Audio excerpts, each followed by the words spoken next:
He moved to Lymington immediately after the war in 1945, and he lived there until 1968, so 23 years. And until he moved there, he'd basically been a city boy all his life.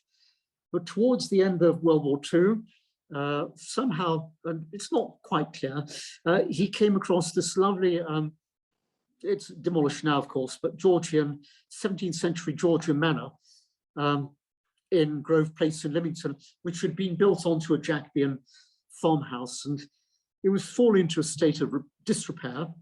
And he bought it and took it on, and in so doing, very nearly came into trouble, because immediately after the war, there was a limit on how much you could spend on repairing and redecorating a property. It sounds very little now, but it was £50.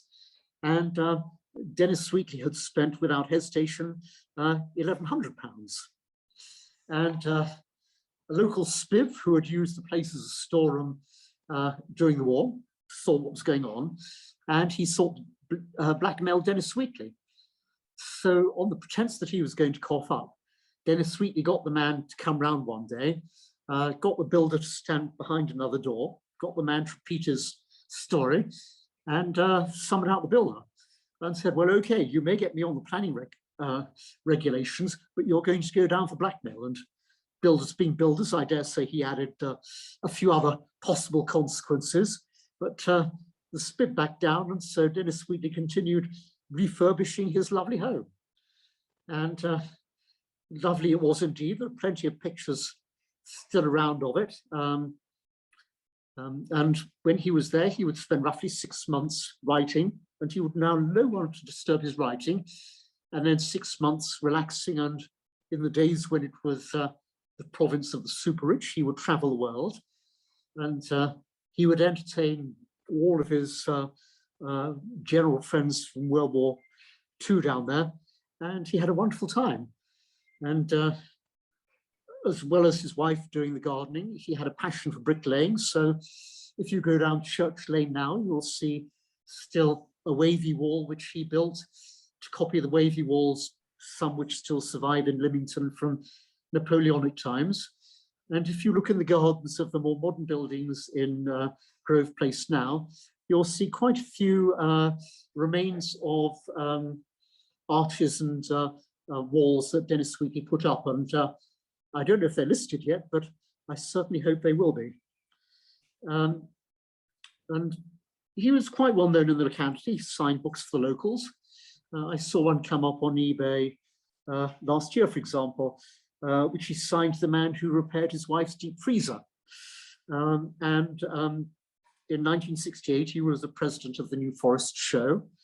And to supplement his earnings as an author, he ran a market garden. And he may have needed to supplement the earnings, because although he was earning huge amounts of money, this was days when the marginal rate of tax was 98p in the pound. So, you know, selling the odd toad may have been quite useful. But unfortunately, in 1968, and I suspect with no warning, he saw that the writing was on the wall.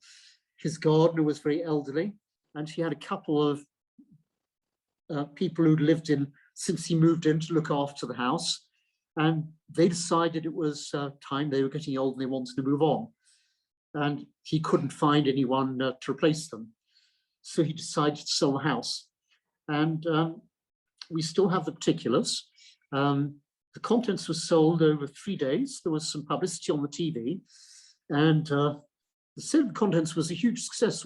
Even walking sticks would sell for £50, which in those days was a great fortune. But he didn't have similar success with the house. It was on the market for 40,000, very big sum in those days. And really, if it was going to be run as a house, it had to be run by someone very, very rich.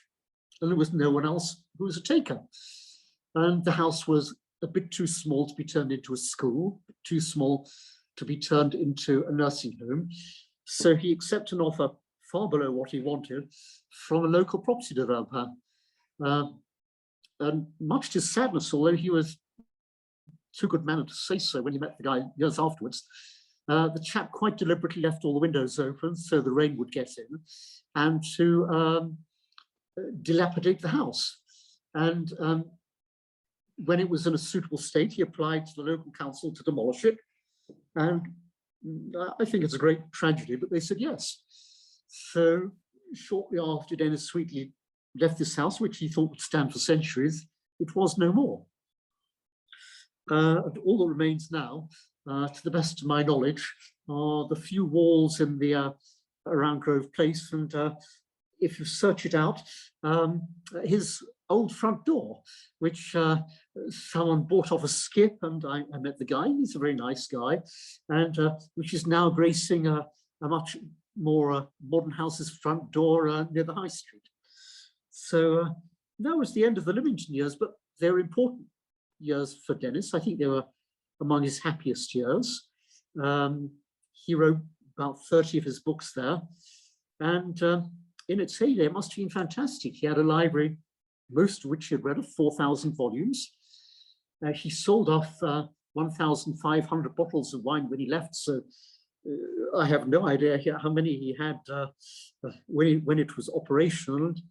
It must have been a quite grand thing. Do you know